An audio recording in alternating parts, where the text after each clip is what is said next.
Welcome students. In this video, we will be covering accounting standard number 10, property, plant and equipment. IPCC group 1 accounts के लिए most important accounting standards है। आपके total 8 accounting standards है group 1 के अंदर। AS1, AS2, AS3, AS10, 11, 12, 13, 16। ठीक है, तो मैं समराइज्ड वीडियोस आपके लिए ऑलरेडी प्लेलिस्ट में डाल के रखी है। जिसको भी AS2 रिवाइज करना है तो वो आराम से कर सकता है, AS12 रिवाइज कर सकता है, AS16 रिवाइज कर सकता है। ठीक है, AS13 के लिए मैंने अकाउंटिंग फॉर इन्वेस्टमेंट पूरा का पूरा आप लोग के लिए अपलोड किया हुआ है।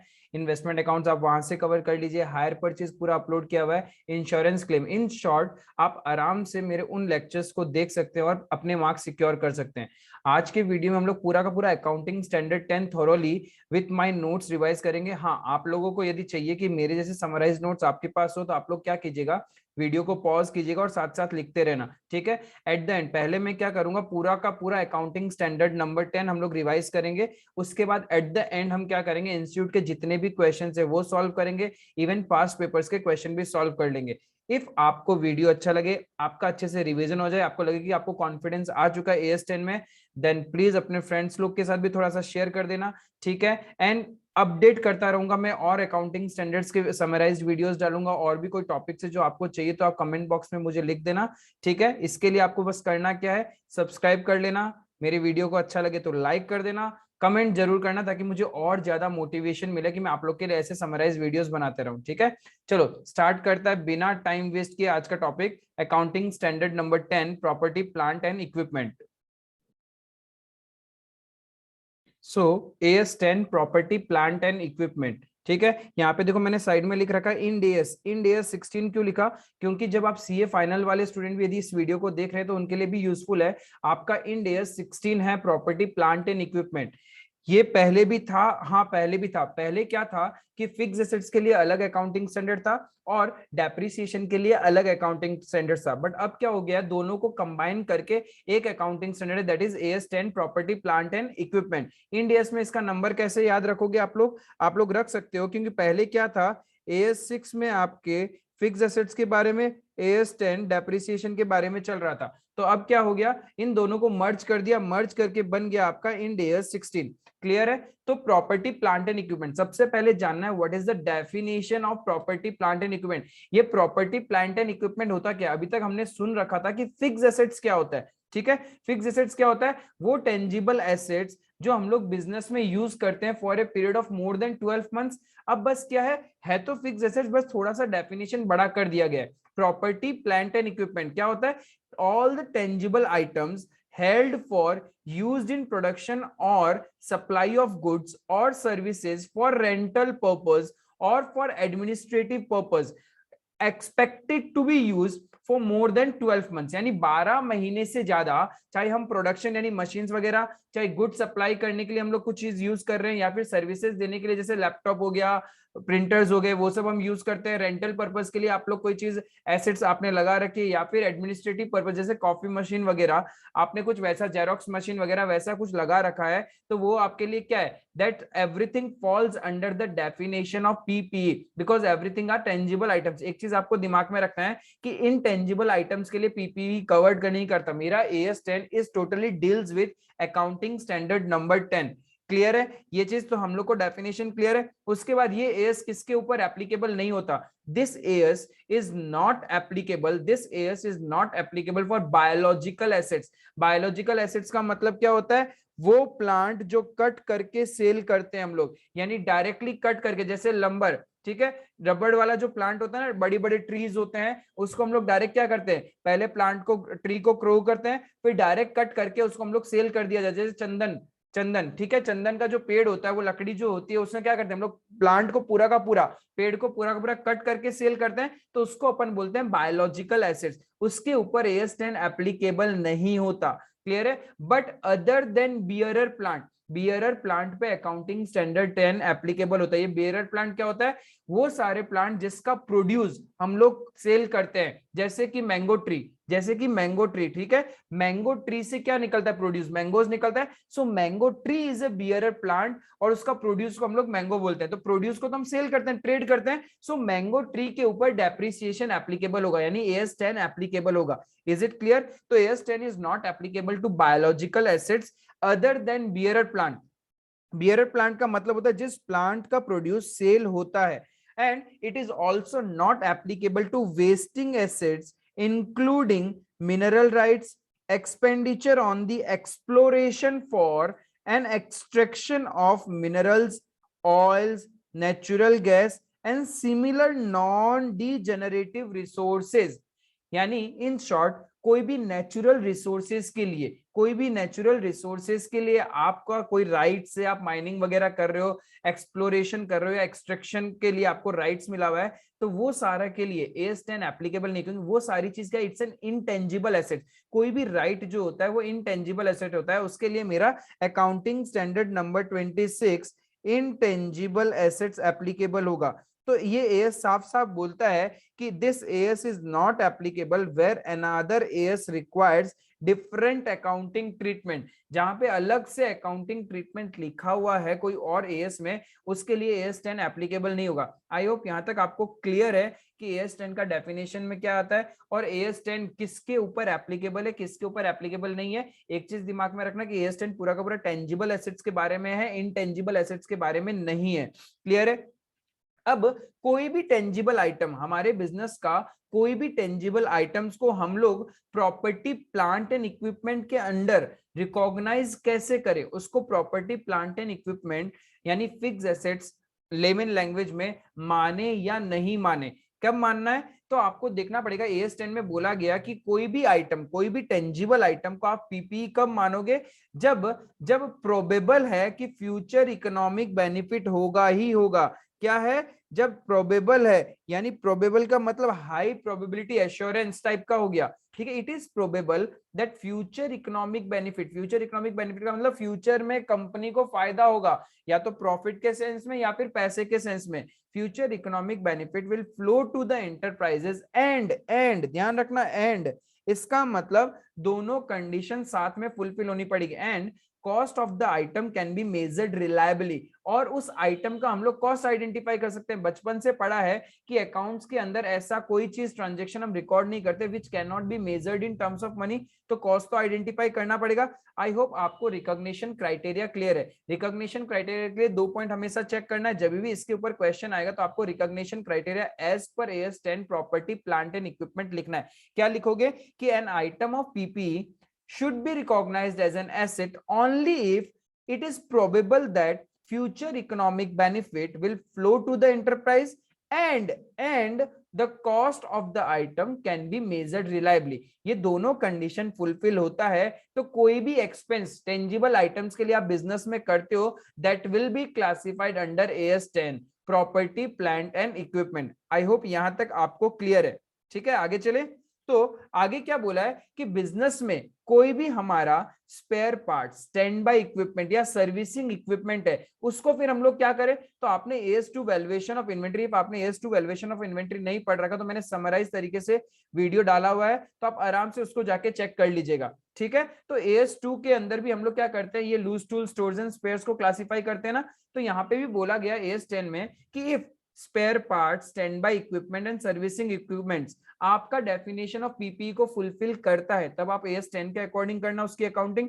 इफ नहीं होता है then you classify as per AS2। AS2 के अकॉर्डिंग हम लोग उसकी अकाउंटिंग करेंगे। ये spare parts, stand by equipments and servicing equipments होता क्या है? स्पेयर पार्ट्स का मतलब होता है एक्स्ट्रा। हम लोग हमेशा क्या करते हैं? सेकंड, ताकि इफ मशीन्स है, मशीन्स काम कर रही है, चलते चलते कुछ भी खराब हो सकता है, तो उसका स्पेयर पार्ट्स हमेशा हमारे पास रखते हैं। स्टैंड बाय इक्विपमेंट का मतलब हो गया, जैसे आप एक कार लेके जाते हो तो आपने देखो कार में हमेशा एक एक्स्ट्रा टायर होता है, वो क्या है? Stand by equipment. कल को कुछ रास्ते में हो गया तो हम लोग फटाफट रिप्लेस करके जर्नी कंटिन्यू कर सकते हैं। सर्विसिंग इक्विपमेंट, जैसे कि स्मॉल एग्जांपल ले लो, आप लोग के बाइक एक्टिवा में टूल किट होता है, वो क्या है? Servicing equipments. तो वो सारा हमारा पर्पस रीसेल का तो होता नहीं है, बट उसको कैसे क्लासिफाई करें? Will you classify as an inventory और AS10 उसको एसेट मानोगे? ठीक है, तो आपको देखना पड़ेगा इफ AS10 में एसेट तभी मान सकते हैं हम उसको जब वो मेरा PPE का डेफिनेशन फुलफिल होगा। क्लियर है ये आपको? तो यहां तक हम लोग को ये समझ में आता है कि AS10 किसके ऊपर एप्लीकेबल है, बायोलॉजिकल एसिड्स पे नहीं है, बियरर प्लांट्स पे। AS10 में कोई भी टेंजिबल आइटम्स होगा उसके बारे में बताया गया, इनटेंजिबल आइटम्स के बारे में नहीं बताया गया।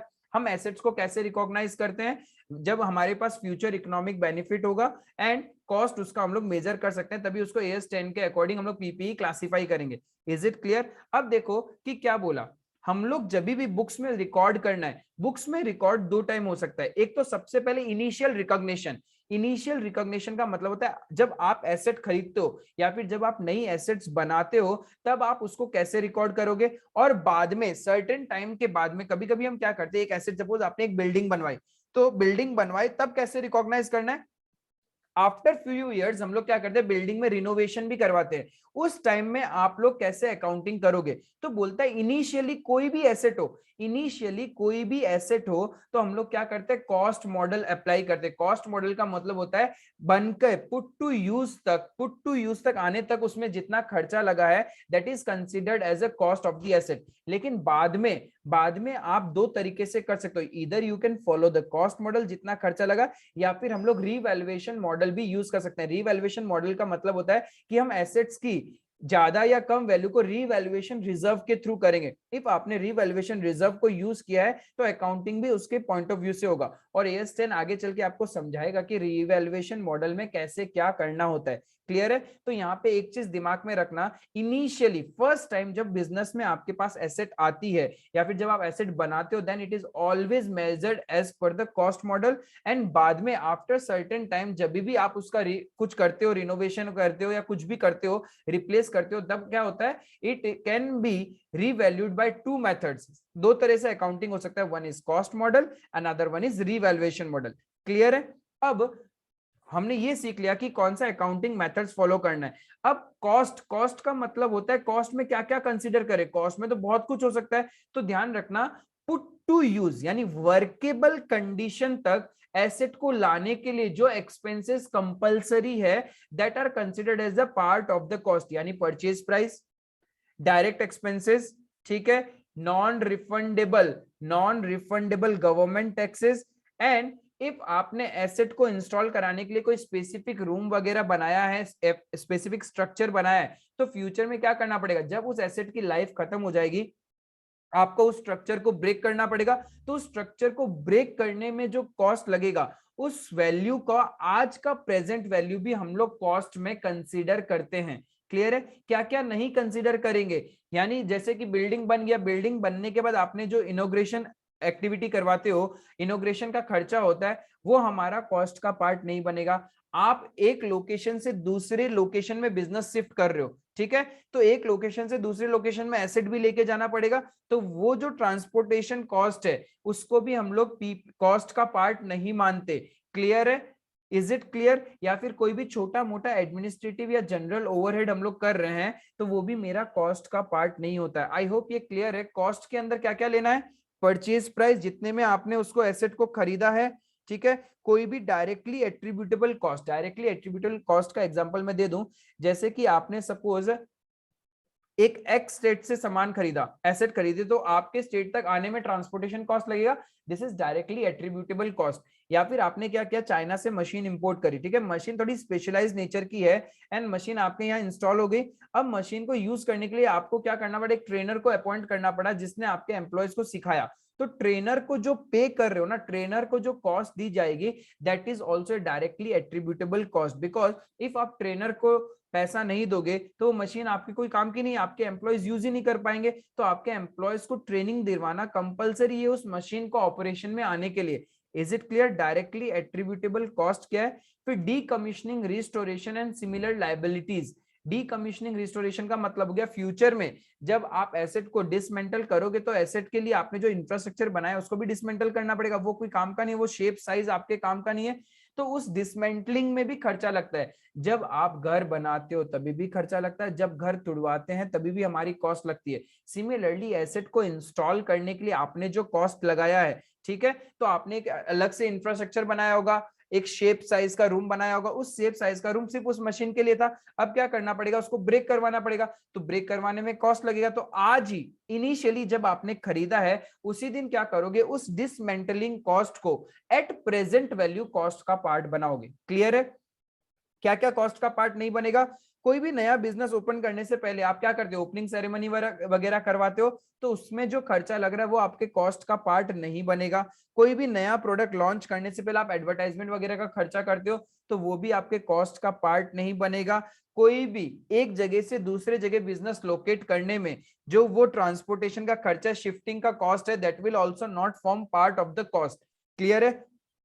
फिर बिजनेस का कोई भी administrative and other general overhead, यानी नॉर्मल बेसिक से एक्सपेंसेस, वो मेरे कॉस्ट के पार्ट नहीं बनते। आई होप यहाँ पे आपको क्लियर है कि पीपीई की कॉस्ट में क्या क्या आता है।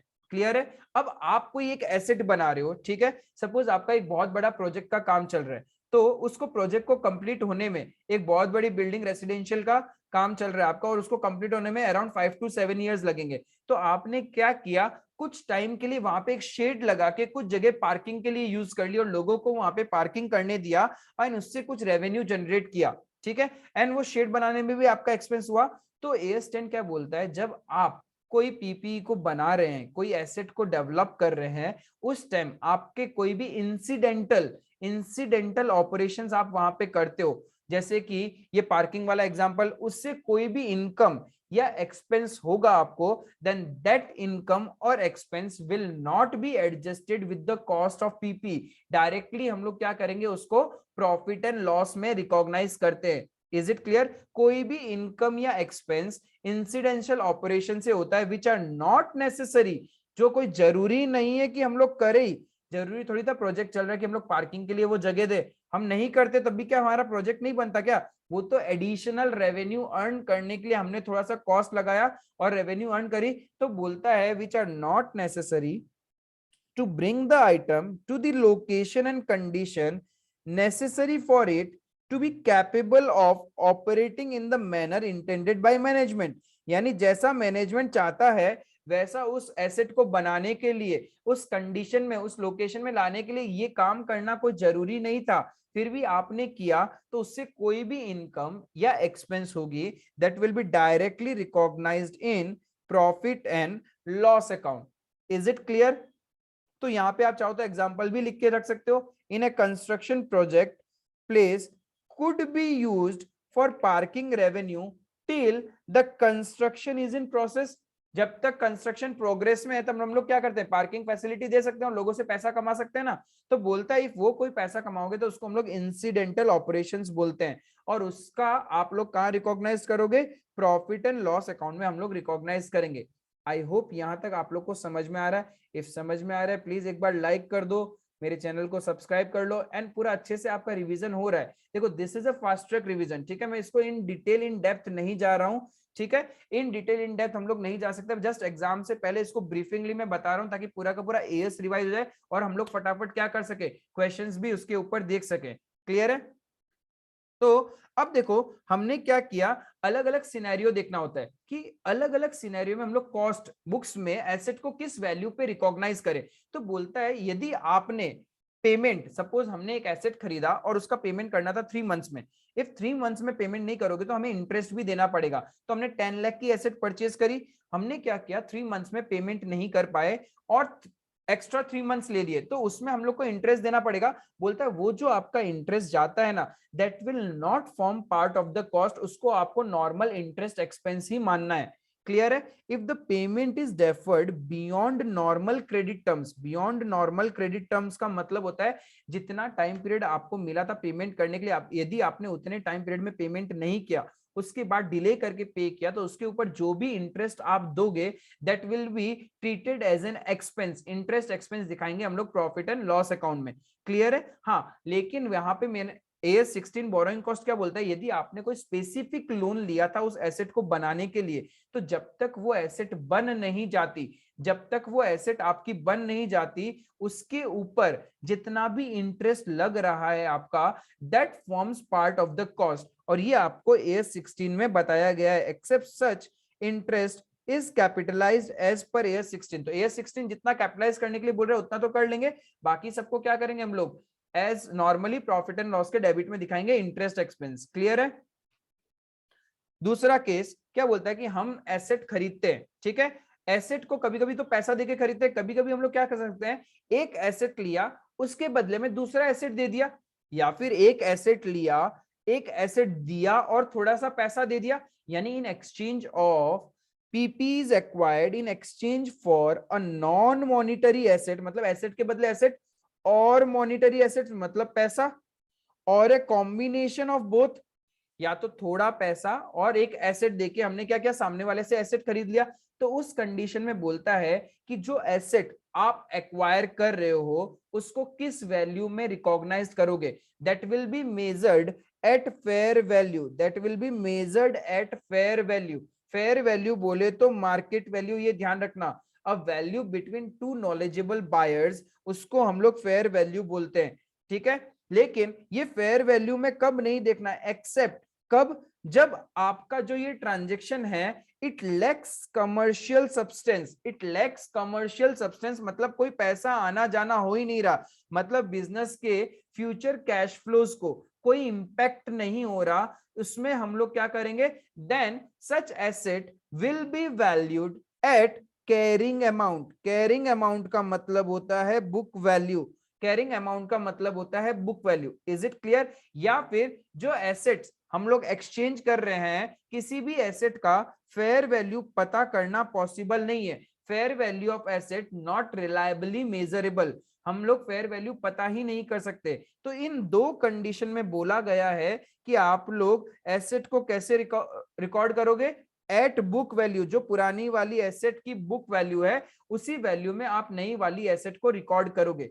आई होप यहां तक आपको क्लियर है। हाँ, अब फाइनेंस लीज और गवर्नमेंट ग्रांट के केस में, फाइनेंस लीज और गवर्नमेंट ग्रांट के केस में, फाइनेंस लीज में क्या होता है, लेसी के पास ही एसेट रह जाती है हमारी, उसके लिए मेरा AS 19 बताता है कि कैसे अकाउंटिंग करना है, AS 10 ने कुछ नहीं बताया। और AS 19 आपका ग्रुप 2 में है, ग्रुप 1 में है नहीं, ग्रुप 2 एडवांस अकाउंट्स में।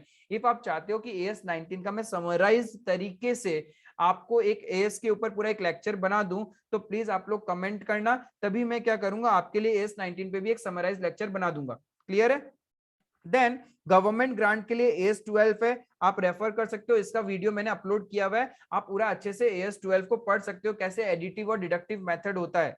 क्लियर है। तो यानी दो पॉइंट यहाँ पे अपने को ध्यान में रखना है, क्या नॉर्मल क्रेडिट टर्म से बियॉन्ड जा रहा है तो उसमें जो भी इंटरेस्ट आप पे करोगे it will be treated as expense over the period, ठीक है, जितना हमने दिया है। और यदि AS 16 फॉलो हो रहा है तो जितना AS 16 बोलता है तब तक तो हम लोग कैपिटलाइज करते हैं, बाद में क्या करते हैं उसको एक्सपेंस ट्री करते हैं। और इफ एक्सचेंज किया है नॉन मॉनिटरी और मॉनिटरी एसेट्स का कॉम्बिनेशन के साथ में, तो नॉर्मली तो फेयर वैल्यू पे ही रिकॉर्ड करना है, उस एसेट का मार्केट वैल्यू के अकॉर्डिंग, जिस वैल्यू में हमने खरीदा है उस वैल्यू में ही रिकॉर्ड करेंगे। लेकिन यदि लैक्स कमर्शियल सब्सटेंस है या फिर हम लोग को फेयर वैल्यू ही नहीं पता जो एसेट्स एक्सचेंज कर रहे हैं, तब क्या बोलता है AS बोलता है आप उसको कैरिंग अमाउंट पे रिकॉर्ड करेंगे। Is it clear. यहां तक अच्छे से रिवाइज हो गया आपका। अब चलते हैं आगे। देखो जिसको लग रहा है कि हाँ एक बार में हम AS 10 रिवाइज नहीं कर सकते, आप क्या करो पार्ट पार्ट में रिवीजन कर लो, थोड़ा पार्ट रिवाइज करो, उसके साथ साथ में आप अकाउंटिंग स्टैंडर्ड के क्वेश्चंस कर लीजिए। और जिसको लगता है कि मेरा AS 10 पूरा हो गया, मुझे सिर्फ सुनना पूरा, पहले सुन लो मेरे साथ में, एंड उसके बाद में क्या करना, इससे रिलेटेड सारे क्वेश्चंस आप लोग देख लेना। क्लियर है। अब देखो देखना है मेजरमेंट, कि हमने रिकॉग्निशन करना तो सीख लिया कि मेजर कैसे करें, कौन सा मेथड हमने फॉलो किया है, कॉस्ट मॉडल फॉलो किया है या फिर रीवैल्यूएशन मॉडल। देखो कोई भी मेथड हो, ये तो सारा दोनों मेथड में कंफ्यूजन कब होगा, जब हम लोग का सब्सिक्वेंट रिकॉग्निशन की बात आएगी, क्योंकि इनिशियली तो हमेशा क्या करना है, कॉस्ट मॉडल ही आपको फॉलो करना है। लेकिन हाँ सब्सिक्वेंटली हम लोग कॉस्ट मॉडल भी फॉलो कर सकते हैं या फिर रीवैल्यूएशन मॉडल भी फॉलो कर सकते हैं। यदि आप कॉस्ट मॉडल फॉलो कर रहे हो तो कैसे हम लोग वैल्यू निकालते हैं, जितना एसेट का कॉस्ट था उसमें से आज तक का डेप्रिसिएशन माइनस कर दो, कोई भी इम्पेयरमेंट लॉस है, इम्पेयरमेंट लॉस का मतलब क्या कि परमानेंट हमने उसको डिस्कार्ड कर दिया, सेल कर दिया या कुछ कर दिया, उसमें जो लॉसेज हुआ है वो हटा दो, तो हमें मिल जाएगा हमारा वैल्यू। रीवैल्यूएशन के अंदर क्या बोलता है, रीवैल्यूएशन के अंदर बोलता है कि फेयर वैल्यू पे हम लोग कंपेयर करते हैं। रीवैल्यूएशन मॉडल हम लोग को ये सिखाता है कि जब आपकी एसेट्स बहुत ज्यादा फ्लक्चुएट करती है मार्केट रेट के साथ में, तो एवरी ईयर के एंड में आप एसेट को रीवैल्यू करो। तो जिस दिन हम लोग रीवैल्यू करते हैं उस दिन का मार्केट वैल्यू क्या है एसेट का, उस पे आज तक का डेप्रिसिएशन और कोई इंपेयरमेंट लॉस सब्सिक्वेंट, यानी रीवैल्यूएशन का सब्सिक्वेंट इंपेयरमेंट लॉसेस होने वाले हैं तो उसको माइनस कर दो। इस वैल्यू पे हम लोग हमारे बुक्स में पीपीई को मेजर करते हैं। Is it clear?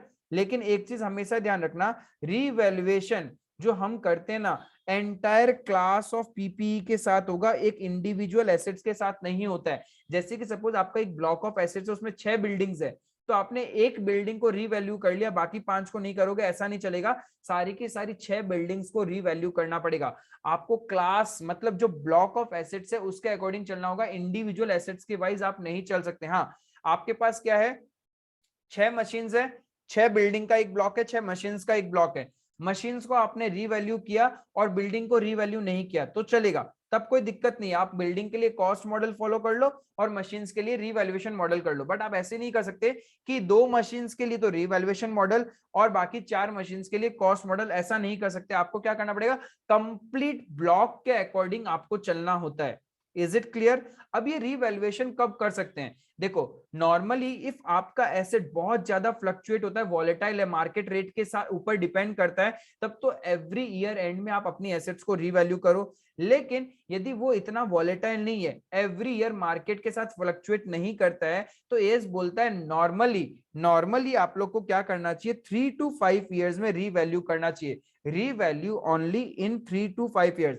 Every 3 to 5 years में आपको क्या करना चाहिए, आपकी एसेट्स को रीवैल्यू करना चाहिए। Is it clear? तो फ्रीक्वेंसी ऑफ रीवैल्यूएशन हमने को समझ में आता है कि कितने टाइम में करना है। अब जब भी हम रीवैल्यूएशन मेथड को फॉलो करते हैं तो इसमें अकाउंटिंग क्या होता है, तो यहाँ पे अकाउंटिंग समझना आपके लिए बहुत जरूरी है। कि अकाउंटिंग इसलिए समझना जरूरी है क्योंकि यहाँ पे अलग अलग मेथड्स हैं। देखो रीवैल्यूएशन के लिए क्या बोला कि हमने रीवैल्यू किया, सपोज हमने रीवैल्यू किया और रीवैल्यूएशन से एसेट का वैल्यू बढ़ाना है। तो अच्छे से समझते हैं हमने क्या किया, 31 मार्च 21 को मेरे बुक में एक एसेट है, book value of asset 5 lakh, उसको हमने रीवैल्यू कर दिया 1 लाख से। तो अब मेरी एसेट की वैल्यू कितनी हो जाएगी, 6 लाख हो जाएगी। एसेट की वैल्यू 6 लाख हो जाएगी। तो मेरी अकाउंटिंग एंट्री क्या होगी, fix assets account debit 1 lakh, asset की वैल्यू 1 लाख से बढ़ाना है। क्या इस 1 लाख को प्रॉफिट मानोगे क्या? ये रीवैल्यूएशन क्या है आपका, कैपिटल इन नेचर है। This is the profit not realised in cash. क्योंकि यदि आप इसको प्रॉफिट मान लिया, प्रॉफिट एंड लॉस में डाल दिया, तो क्या इससे आप डिविडेंड भी दे सकते हैं क्या? बिल्कुल नहीं। हमने तो बार बार पढ़ रखा है डिविडेंड कहां से होता है, undistributed profits and reserves which are realised in cash. ये कोई कैश में रियलाइज्ड हुआ है क्या आपको? एकदम भी नहीं। तो हम लोग क्या करते हैं, इसको एक सेपरेट कैपिटल रिजर्व मान के रिजर्व्स एंड सरप्लस में शो करते हैं by the name revaluation reserve.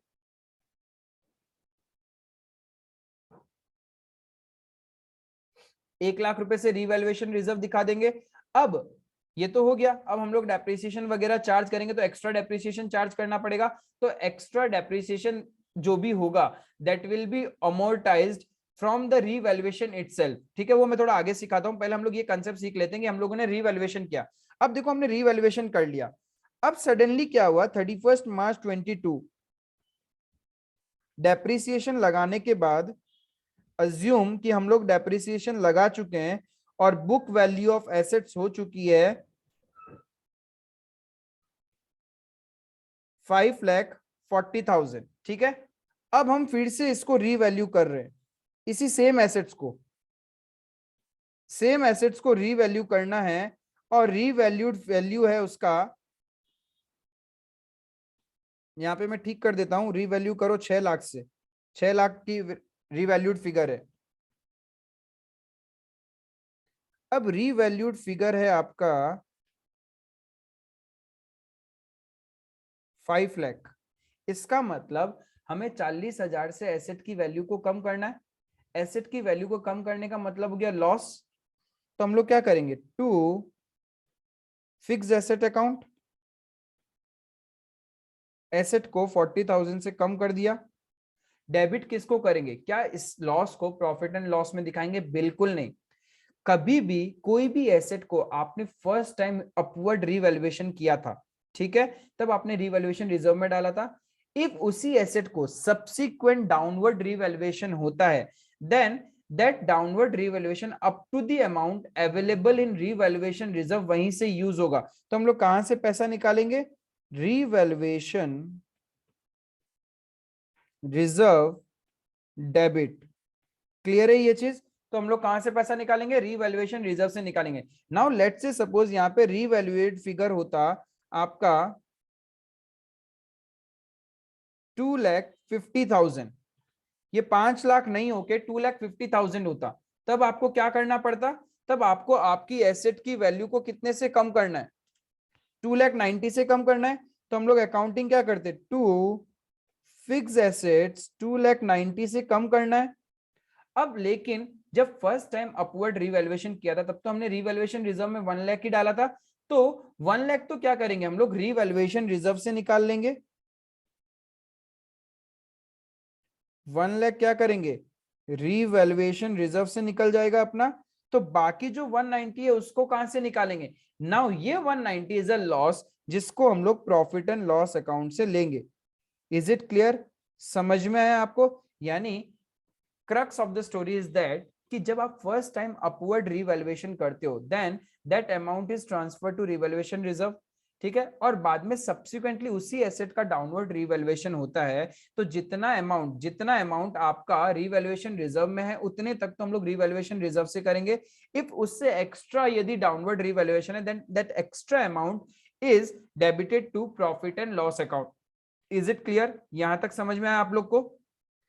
Similarly यदि आपने एसेट का क्या किया, डाउनवर्ड रिवैल्यूएशन किया है, फर्स्ट टाइम आपने क्या किया, डाउनवर्ड रिवैल्यूएशन किया है। बुक वैल्यू है कोई एसेट की 5 लाख, फेयर वैल्यू है, फेयर वैल्यू एफवी मतलब फेयर वैल्यू, फेयर वैल्यू है उस एसेट्स की 4 लाख। तो आपका तो वैल्यू कम हो गया। तो जब फर्स्ट टाइम डाउनवर्ड रिवैल्यूएशन करेंगे तो हम लोग क्या एंट्री करेंगे, हम एंट्री करेंगे फिक्स एसेट्स की वैल्यू को कम करना है। तो टू फिक्स एसेट्स 1 लाख, ये कहां पे चला जाएगा, प्रॉफिट एंड लॉस अकाउंट में। अब वापस सिमिलरली ये 31 मार्च 21 में हमने ये काम कर दिया सपोज। अब 31 मार्च 22 में सपोज इसी एसेट को हमने अपवर्ड रिवैल्यूएशन किया, हमारी बुक वैल्यू थी डेप्रिसिएशन करने के बाद में 3,60,000। अब हम इसको क्या कर रहे हैं, अपवर्ड रिवैल्यूएशन कर रहे हैं। सपोज हमारा ये अपवर्ड रिवैल्यूएशन हो गया 5 लाख, तो हमारा प्रॉफिट कितना, 1,40,000। तो आप तो बोलोगे कि एक काम करो भैया, फिक्स एसेट्स अकाउंट डेबिट 140 और सारा का सारा प्रॉफिट एंड लॉस अकाउंट में डाल दो। बिल्कुल नहीं, जितना अमाउंट आपने पहले प्रॉफिट एंड लॉस से निकाला था, उतना ही अमाउंट आप प्रॉफिट एंड लॉस में डालोगे। उससे ज्यादा जो भी सरप्लस होता है, that is transfer to again revaluation reserve account. आया समझ में। तो यानी यहाँ पे क्रक्स ऑफ द स्टोरी क्या है कि फर्स्ट टाइम यदि आपने डाउनवर्ड रिवैल्यूएशन किया है तो पीएल में जाएगा। सब्सिक्वेंटली उसी एसेट को फिर से अपवर्ड रिवैल्यूएशन किया, तो जितना अमाउंट पीएल में आपने चार्ज किया था उतना तो वापस पीएल में डालना है। उससे एक्स्ट्रा अमाउंट जो होगा that will be transfer to revaluation reserve. I hope ये चीज आपको क्लियर है। इफ नहीं समझ में आया, फिर से आप लोग बैक जाके अच्छे से मेरे को सुनिए, आपको समझ में आएगा। वही चीज मैंने यहाँ लिख के रखा है कि ट्रीटमेंट ऑफ रिवैल्यूएशन क्या है। यदि आपने इनिशियली उसको इंक्रीज किया है तो क्रेडिट कहां करेंगे हम लोग, रिवैल्यूएशन सरप्लस या फिर रिवैल्यूएशन रिजर्व। अब वापस सब्सिक्वेंटली आप क्या कर रहे हो, सब्सिक्वेंटली एक बार तो हमने क्या किया, उसको इंक्रीज किया, इमीडिएटली आप क्या कर रहे हो, उसको थोड़े टाइम बाद उसको डिक्रीज कर रहे हो। इनिशियली इंक्रीज हुआ था, बाद में आप क्या कर रहे हो, उसको डिक्रीज कर रहे हो, वैल्यू घट रही है। तो क्या बोला कि पहले तो हम किसके साथ एडजस्ट करेंगे, रिवैल्यूएशन सरप्लस के साथ, जितना अमाउंट उसमें अवेलेबल है उसके बाद कोई शॉर्टफॉल होगा, then that balance will be charge to profit and loss account. Clear है? और बोलता है इनिशियली, इनिशियली आपने क्या किया है, डिक्रीज हुआ है, इनिशियली आपका वैल्यू डिक्रीज हुआ है, तो आप क्या करोगे, पीएल में चार्ज कर दो। एक बार पीएल में चार्ज कर दिया वो डिक्रीज्ड वैल्यू, बाद में उसी एसेट को आपने क्या किया, बढ़ा दिया। इनिशियली डिक्रीज करने के बाद आपने क्या किया, सब्सिक्वेंटली इंक्रीज हो रहा है उस एसेट की वैल्यू, तो बोलता है कि जितना पैसा पहले पीएल से चार्ज किया था वापस पीएल में डालो। Recognised in profit and loss up to the amount initially charge to PL, balance transfer to revaluation surplus. फिर कोई एक्स्ट्रा अमाउंट है तो उसको हम लोग कहां डाल देंगे, रीवैल्यूएशन सरप्लस में डाल देंगे। Is it clear? Revaluation surplus last में जब आप एसेट को डी रिकॉग्नाइज्ड कर दोगे, यानी एसेट को फेंक दोगे या फिर सेल कर दोगे या फिर बिजनेस से हटा दोगे, एंड आपके रीवैल्यूएशन सरप्लस में कोई भी वैल्यू बचेगा, that value will be transferred to your revenue reserve. That value will be transfer to your revenue reserve, यानी उसको हम जनरल रिजर्व में ट्रांसफर कर देंगे। और उसको ट्रांसफर करने का एंट्री क्या होगा, revaluation surplus account debit to revenue reserve. Clear है यहां तक? आपको आराम से आप इस चीज को नोट डाउन कीजिए, और आपने पहले पढ़ रखा होगा, एग्जाम के लास्ट मोमेंट में आपको बस एक बार रिकॉल होना चाहिए कि क्या मुझे सब कुछ रिकॉल हो रहा है, अच्छे से रिकॉल हो रहा है। तो फिर से एक बार बोल रहा हूं, मेरे वीडियो को लाइक कर दो, अपने दोस्तों के साथ शेयर कर लेना, एंड मेक श्योर कि आप लोग प्रॉपरली शिद्दत के साथ ये सब नोट्स उतार रहे हो। और आफ्टर कंप्लीटिंग दिस पार्ट आप लोग क्या करोगे, इसके साथ साथ में क्वेश्चंस भी करोगे। Is it clear? समझ में आ रहा है ना एकदम आप लोगों को? चलो आगे बढ़ते हैं। देखिए बोलता है रीवैल्यूड एसेट, यदि आपने कोई भी एसेट को रीवैल्यू किया है और उसकी वजह से आपका जो डेप्रिसिएशन अमाउंट इंक्रीज हो रहा है ना, तो वो इंक्रीज्ड डेप्रिसिएशन आप क्या करोगे, उसको प्रॉफिट एंड लॉस में एक्सपेंस नहीं दिखाओगे, that will be set off against your revaluation surplus, and उतना अमाउंट फिर आप क्या करोगे, जनरल रिजर्व में ट्रांसफर कर दोगे। क्या बोला भैया, कुछ समझ में ही नहीं आया? देखो क्या बोला, if revalued asset are depreciated, then the amount of extra depreciation due to increase in value shall be amortized from revaluation surplus and transferred to general reserve। मतलब अच्छा, मतलब नहीं समझ में आया क्या? चलो समझते हैं इसको, एक एग्जांपल लेते हैं, उससे समझने की कोशिश करते हैं। लेट्स से सपोज आपके पास में एक एसेट थी जिसकी बुक वैल्यू है 1 लाख रुपीज, एंड आपका डेप्रिसिएशन था at the rate 10% straight line method. Clear है? आपने क्या किया, इसको रीवैल्यू कर दिया, रीवैल्यूड एट ₹2 लाख। तो आपने जब रीवैल्यू किया तो क्या हो गया, अब एसेट को 2 लाख का बनाना है, तो रीवैल्यू के टाइम आपने एंट्री क्या कर दी, fixed asset account debit to revaluation reserve account 1 lakh. अभी बताया था जब फर्स्ट टाइम इंक्रीज होता है देन रीवैल्यूएशन रिजर्व में जाता है, और फर्स्ट टाइम डिक्रीज होगा तो प्रॉफिट एंड लॉस अकाउंट में। अब क्या बोल रहा है कि आप डेप्रिसिएशन, सपोज हमारी पुरानी वैल्यू होती है तो हमारा डेप्रिसिएशन कितना होता, 1 लाख पे 10% 10,000। हमारा नॉर्मल डेप्रिसिएशन होता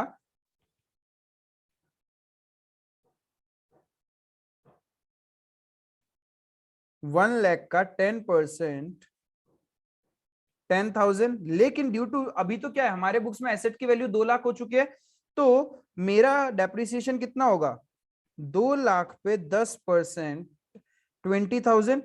यानी मैं ऐसा बोल सकता हूं, नॉर्मल डेप्रिसिएशन 10,000 और अपवर्ड वैल्यू यानी रीवैल्यूड फिगर के ऊपर कितना, रीवैल्यूड फिगर के ऊपर 10,000। वही तो किया हमने। तो एएस क्या बोलता है कि आपका जो ओरिजिनल वैल्यू ऑफ एसेट्स पे जितना डेप्रिसिएशन बनता है उतना तो आप क्या करोगे, प्रॉफिट एंड लॉस से चार्ज करोगे। अब देखो जब आप डेप्रिसिएशन का एंट्री करोगे तो कैसे करोगे, depreciation account debit to fix assets 20,000, ये करोगे आप, एसेट की वैल्यू को कम करोगे। लेकिन जब प्रॉफिट एंड लॉस अकाउंट में दिखाओगे तो प्रॉफिट एंड लॉस आप 20,000 नहीं शो करोगे। बोलता है जो एक्स्ट्रा वैल्यू के ऊपर डेप्रिसिएशन है उसको आप रीवैल्यूएशन रिजर्व से सेट ऑफ करोगे, तो आपका एक्सपेंस 10,000 ही होगा। एंड वो जो एक्स्ट्रा डेप्रिसिएशन है now that will be transferred from revaluation reserve to general reserve, जिसका अकाउंटिंग एंट्री क्या होता है, revaluation reserve account debit to general reserve. ये बोलता है हमारा अकाउंटिंग स्टैंडर्ड नंबर 10। ठीक है, क्लियर है। तो जब प्रैक्टिकल क्वेश्चन आप सॉल्व करोगे तो आपको आराम से क्लैरिटी होगा, बिकॉज मैं एकदम इन डेप्थ अभी नहीं जा सकता, बिकॉज ये हमारा समरी लेक्चर है, क्लियर है, जहां पे मुझे सिर्फ आप लोग को समरी रिवाइज करवाना है ताकि आपको हर चीज रिकॉल्ड हो जाए एक बार के लिए। तो यहां तक अपना क्लियर है। जो भी देखो एक्स्ट्रा डेप्रिसिएशन है उसको हमने जनरल रिजर्व में ट्रांसफर कर दिया। बुक वैल्यू 1 लाख का था, 1 लाख से बढ़ाया तो 2 लाख का हो गया। डेप्रिसिएशन होना था 10 बट हुआ 20, तो 20 हम नहीं दिखाएंगे, पीएल में कितना दिखाएंगे, 10,000 रिवैल्यूएशन रिजर्व से सेट ऑफ होके 10,000 ही रहेगा। अब ये 10,000 क्या करेंगे, रिवैल्यूएशन रिजर्व से निकल के मेरा जनरल रिजर्व में चला जाएगा।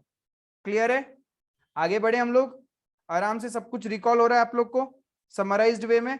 अब देखिए बोलता है डेप्रिसिएशन, मेन मुद्दा डेप्रिसिएशन। पीपी एस 10 बोलता है कि आप लोग डेप्रिसिएशन कंपोनेंट वाइज चार्ज करो।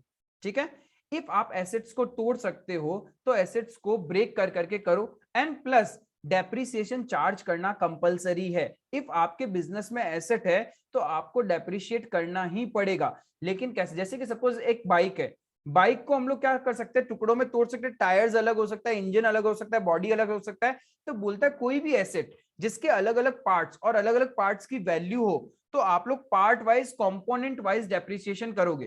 क्या बोल रहा है, each item of BP should be depreciated differently whose cost can be significantly identified। जैसे कि एक बाइक के इंजन की वैल्यू हम निकाल सकते हैं, टायर्स की वैल्यू निकाल सकते हैं, बॉडी की अलग वैल्यू होती है। तो यहाँ पे क्या है, हर एक कंपोनेंट हर एक पार्ट का कॉस्ट सिग्निफिकेंटली आइडेंटिफाई हो सकता है। जैसे मोबाइल फोन की बैटरी का अलग, बॉडी का अलग वैल्यू होता है। क्लियर है, तो बोलता है हर एक आइटम के ऊपर डेप्रिसिएशन करोगे डिफरेंटली जिसकी कॉस्ट सिग्निफिकेंटली आइडेंटिफाई हो सकती है। हाँ, जिसकी कॉस्ट सिग्निफिकेंटली आप आइडेंटिफाई ही नहीं कर सकते, जैसे एक बॉटल और कैप है तो कैप और बॉटल को अलग अलग थोड़ी कर सकते हैं। हाँ, लैंड एंड बिल्डिंग, तो लैंड पे अलग और बिल्डिंग को अलग कर सकते हैं हम लोग। तो उस तरीके से जहां पे भी आप एसेट्स को कंपोनेंट वाइज बांट सकते हो तो कंपोनेंट वाइज डेप्रिसिएशन होगा।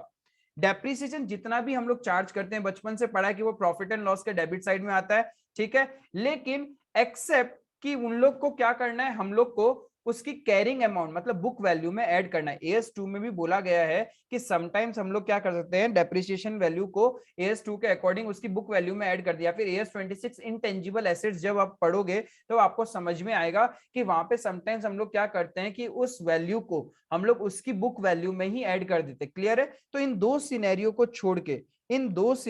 छोड़ के डेप्रिसिएशन हमेशा कहां आएगा, प्रॉफिट एंड लॉस अकाउंट में। क्लियर है, डेप्रिशिएबल अमाउंट का मतलब होता है किस वैल्यू पे डेप्रिसिएशन कैलकुलेट करोगे। ठीक है, कॉस्ट माइनस रेजिडुअल वैल्यू का मतलब क्या था, स्क्रैप वैल्यू।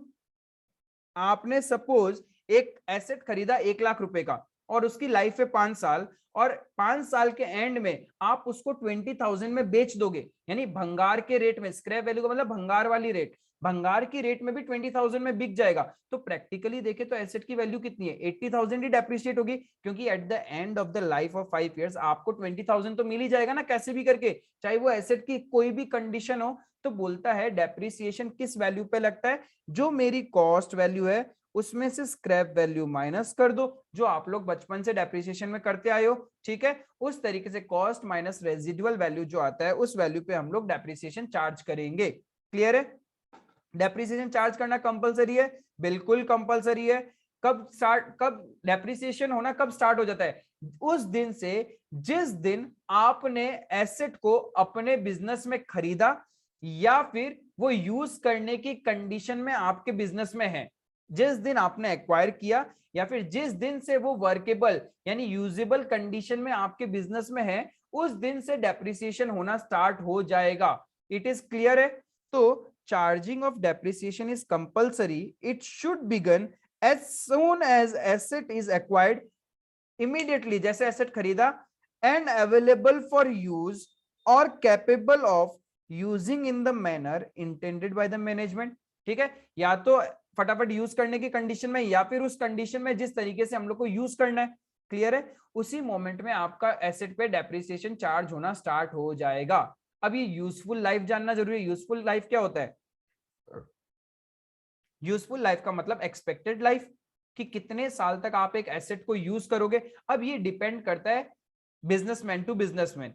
कोई बिजनेसमैन के लिए एक एसेट की लाइफ 5 साल भी हो सकती है, किसी के लिए 7 साल हो सकती है और किसी के लिए 10 साल हो सकती है। तो ये डिपेंड करता है बिजनेसमैन के नेचर के ऊपर, बिजनेस के नेचर के ऊपर में। क्लियर है, बिजनेसमैन अपने हिसाब से एसेट की लाइफ को डिटरमाइन कर सकता है। लेकिन एवरी ईयर के एंड में AS10 बोलता है कि हर साल के एंड में आप लोगों को क्या करना चाहिए, एसेट की लाइफ को रीवैल्यू करना चाहिए, रिव्यू करना चाहिए कि आपने सोचा था कि मैं जो ये एसेट खरीद रहा हूं वो 10 साल चलेगी। माइट बी पॉसिबल 1 साल यूज करने के बाद उस एसेट की कंडीशन ऐसी हो चुकी है कि वो अब सिर्फ 4 इयर्स और चलेगी।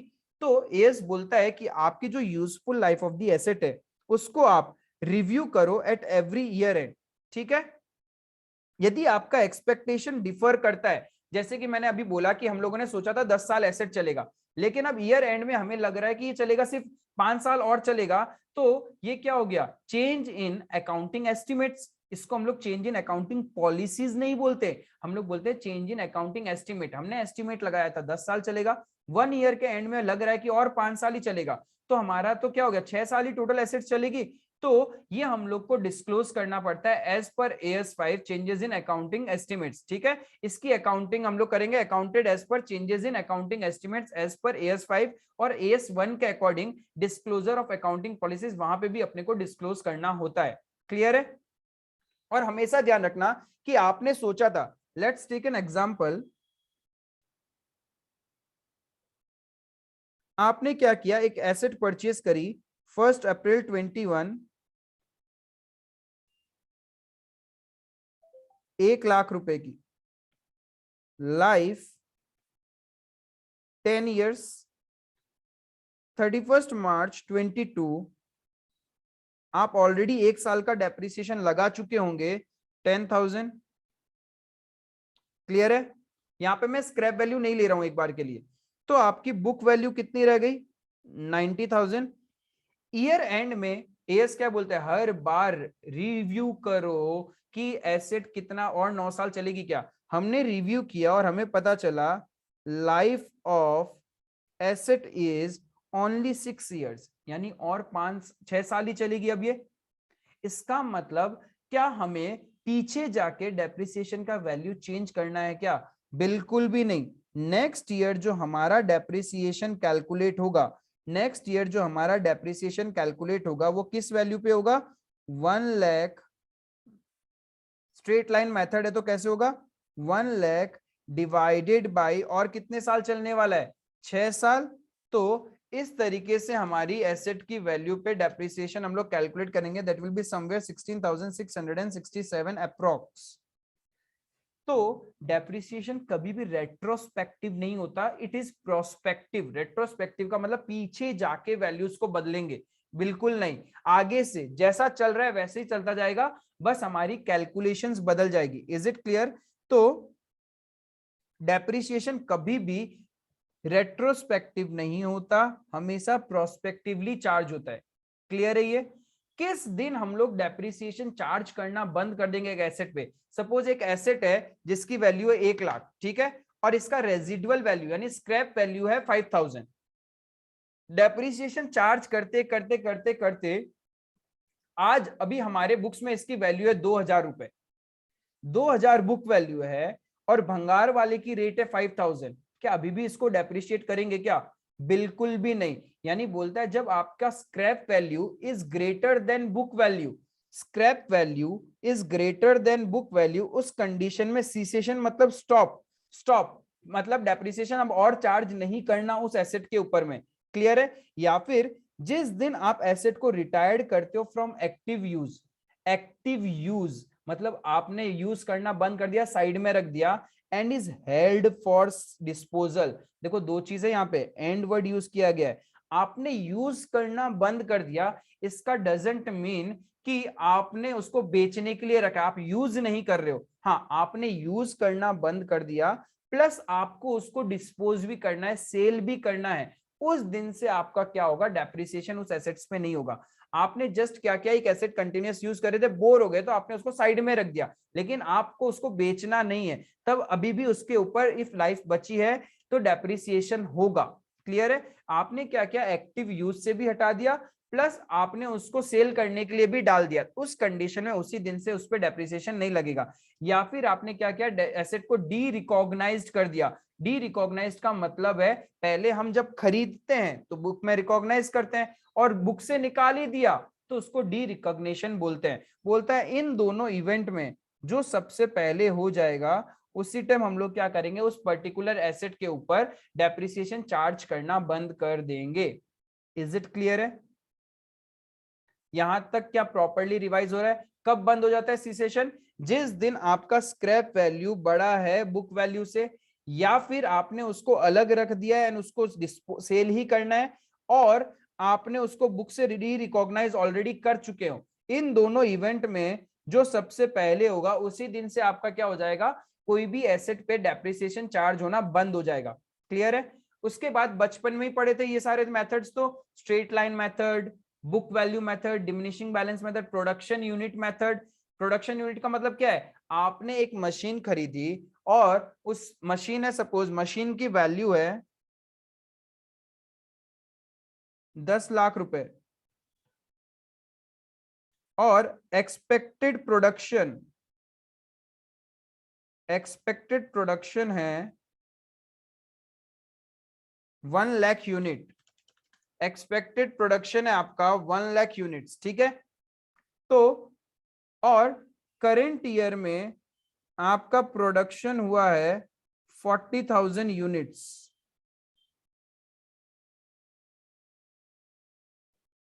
तो बताइए डेप्रिसिएशन कितना होगा? प्रोडक्शन यूनिट मेथड 10 लाख रुपए फॉर 1 लाख यूनिट्स, तो 40,000 यूनिट्स के ऊपर हो गया 4 लाख रुपए का डेप्रिसिएशन। इतना हम यूज कर चुके। आई बात समझे? This is production unit method. तो स्ट्रेट लाइन मेथड, डब्ल्यूडी में, स्ट्रेट लाइन में तो क्या होता है, कॉस्ट पे डेप्रिसिएशन लगता है ऑलवेज। डब्ल्यूडीवी में क्या होता है, बुक वैल्यू पे। बुक वैल्यू कैसे निकलती है, कॉस्ट लेस डेप्रिसिएशन, तो आपका बुक वैल्यू मिल गया। एवरी ईयर हम लोग क्या होता है, बुक वैल्यू पे डेप्रिसिएशन चार्ज करते हैं। क्लियर है? जब भी आप अपने मेथड्स ऑफ डेप्रिसिएशन को चेंज करोगे तो क्या करना पड़ेगा, as per changes in accounting estimates AS5, ये भी आपका कहाँ है, ग्रुप 2 में है। AS5 के अकॉर्डिंग आपको क्या करना पड़ेगा, इसको हम लोग AS5 के according change in accounting estimates मानते हैं, ना कि AS1 के according changes in accounting policies. ये कोई पॉलिसी नहीं है। मेथड्स को देखो, नॉर्मली पहले क्या होता था, सबको इसको क्या करते थे, चेंजेस इन अकाउंटिंग पॉलिसी मानते थे। एक मेथड अडॉप्ट करना इज अ पॉलिसी, ठीक है? लेकिन with the change in time ये अडॉप्ट माना गया है कि कोई भी मेथड या लाइफ में जो चेंजेस होता है एसेट की, it is not change in accounting policy, this is the estimation, this is change in accounting estimation. तो ये ध्यान रखना, ये आपके लिए इंपॉर्टेंट, इसके ऊपर इंस्टीट्यूट आपको कभी भी क्वेश्चन पूछ सकता है। तो ध्यान रखना, जब भी मेथड्स का चेंज होता है, it is change in accounting estimates, not changes in accounting policies. हाँ, हो सकता है पहले साल आपने SLM से किया, दूसरे साल भी इससे किया, तीसरे साल अब इसमें आ गए, तो इसको हम लोग बोलते हैं change in accounting estimates. Clear है ये चीज? चले आगे। अब देखिए कि हम लोग अकाउंटिंग कैसे करेंगे जब existing decommissioning, restoration and other liabilities depends upon measurement of asset using cost model है या फिर revaluation model है। यानी जो भी वैल्यूज चेंज हो रहा है, जैसे कि मैंने बोला था डीकमिश्निंग, रिस्टोरेशन, ये सब क्या था कि हमने एक एसेट को इंस्टॉल करने के लिए कमरा बनाया, फ्यूचर में उस कमरे को वापस तुड़वाना पड़ेगा, तो तुड़वाने की जो कॉस्ट है उसके अंदर यदि कोई चेंजेस आ रहा है एवरी ईयर, तो उसकी अकाउंटिंग हम लोग को कैसे करनी है, उसकी अकाउंटिंग कैसे करनी है। तो पहले आपको देखना पड़ेगा कि आपने जो उस एसेट का रिकॉग्निशन कैसे किया था, कॉस्ट मॉडल से किया था या फिर रिवैल्यूएशन मॉडल से किया था। इफ कॉस्ट मॉडल से किया था तो एनी चेंज इज एडेड और deducted from cost of the asset, liability बढ़ गई। सपोज हमने सोचा था कि लेट्स टेक एन एग्जांपल कि कॉस्ट कॉस्ट इनिशियली हमने क्या किया, एक एसेट खरीदी 1 लाख रुपए की। हमें लगता था जो कमरा हमने बनाया उस एसेट को इंस्टॉल करने के लिए, उसको वापस तुड़वाने के लिए खर्चा लगेगा 50,000 रुपए। तो उस टाइम हमने हमारे बुक्स में इस एसेट को रिकॉर्ड कर लिया 1,50,000 पे। क्लियर है? अब हमने कॉस्ट मॉडल फॉलो किया। फ्यूचर में थोड़े टाइम बाद में पता चला कि उस कमरे को तोड़वाने में, वो सब करने में कॉस्ट लगेगा सिर्फ 30,000 ही। तो मेरा 20,000 सेव हो जाएगा। तो बोलता है उसी टाइम जब आपने डिक्रीज, आपकी लायबिलिटी डिक्रीज हो रही है, तो आप क्या करोगे, कॉस्ट को भी डिक्रीज कर दोगे। जो भी book value of the asset है उस वैल्यू को आप कम कर देना। डिक्रीज इन लायबिलिटी, यदि आपकी फ्यूचर की लायबिलिटी कम हो रही है तो आप इमीडिएटली क्या करो, deduct from cost of asset. Deducted amount should not increase carrying amount. मेरा बुक वैल्यू तो बढ़ा ही नहीं सकता जितने से हम लोग कम कर रहे हैं। क्लियर है? If deducted amount is greater than carrying amount, तब क्या करोगे, जैसे कि एग्जांपल लेते हैं। ऐसे तो आपको क्लैरिटी नहीं आ रही होगी, एग्जांपल से समझते हैं। 1 अप्रैल 21 हमने एक एसेट खरीदा 1 लाख रुपए का। डीकमीशनिंग कॉस्ट लगने वाला था 50,000, यानी जो कमरा हमने बनाया था फ्यूचर में, आज की उसकी प्रेजेंट वैल्यू है 50,000। क्लियर है? फ्यूचर में जो हम लोग को ब्रेक करवाना है उसका 50,000, तो कॉस्ट तो यही बोलता है कि उसको ऐड कर लो। तो हमने बुक्स में रिकॉग्नाइज कर लिया 1,50,000। क्लियर है? अब 150 के अकॉर्डिंग हम डेप्रिसिएशन करते गए we reached to the year 31 March 25। अब हमारी एसेट की बुक वैल्यू है यहां पे, लेट से सपोज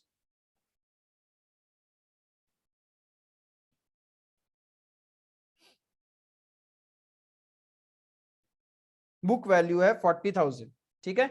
एंड यहां आके हमें पता चला कि जो हमारा डीकमीशनिंग कॉस्ट था वो 50,000 लगेगा ही नहीं। डीकमीशनिंग कॉस्ट हमारा सिर्फ 10,000 आने वाला है। तो 40,000 से लायबिलिटी कम हो गई। तो बोलता है 40,000 से यदि लायबिलिटी कम हो गई तो आप अपनी एसेट की कॉस्ट को कम कर लो, यानी एसेट की वैल्यू 0। अब कोई डेप्रिसिएशन चार्ज नहीं करना। लेकिन सोचो कि हमारा ऐसा होता कि book value of the asset है 30,000 और डीकमीशनिंग कॉस्ट सोचा था 50,000। अब लग रहा है कि 40,000 तो लगेगा ही नहीं, 10,000 ही कॉस्ट लगने वाली है। तो 40,000 सेव हो गया मेरा। तो यहां तो एसेट नेगेटिव चली जाएगी। बोलता है ऐसा नहीं करना। 30,000 तो आप क्या करोगे, 30,000 आप ऐसा नहीं करोगे, 30,000 यहां से माइनस करोगे कॉस्ट में से, और बाकी 10,000 प्रॉफिट एंड लॉस अकाउंट में शो करोगे। आई बात समझ में? ये गेन हो गया आपके लिए। तो वही चीज यहां लिखा कि यदि लायबिलिटी डिक्रीज होती है तो एसेट की कॉस्ट में से कम कर दो, और लायबिलिटी इंक्रीज होती है, आपको लगता है कि और ज्यादा खर्चा लगेगा, तो जिस टाइम आपको लगता है उस टाइम हम लोग क्या करेंगे, एसेट की वैल्यू को बढ़ा देंगे। If indication exist the new carrying amount may not be fully recoverable, तो क्या करोगे, इंपेयरमेंट देखो by estimating its recoverable amount, और account for any impairment loss. यदि आपको लगता है कि जो नया बुक वैल्यू आया है ये रिकवर नहीं होने वाला, फुल्ली रिकवर नहीं होगा, तब आप क्या करो, उसका रिकवरेबल अमाउंट पता करो और इंपेयरमेंट लॉस अपने बुक्स में रिकॉर्ड करोगे, अपने बुक्स में इंपेयरमेंट लॉस को रिकॉर्ड करोगे। Is it clear? अब पहला वाला part clear I think cost model से, कि जो जब हम लोग रिकॉग्नाइज करते हैं हमारे बुक्स में एसेट को, उस टाइम जब फ्यूचर की वैल्यू को प्रेजेंट वैल्यू रिकॉर्ड करते हैं और बाद में पता चलता है कि वो लायबिलिटी या तो और ज्यादा खर्चा लगेगा या फिर और कम लगेगा।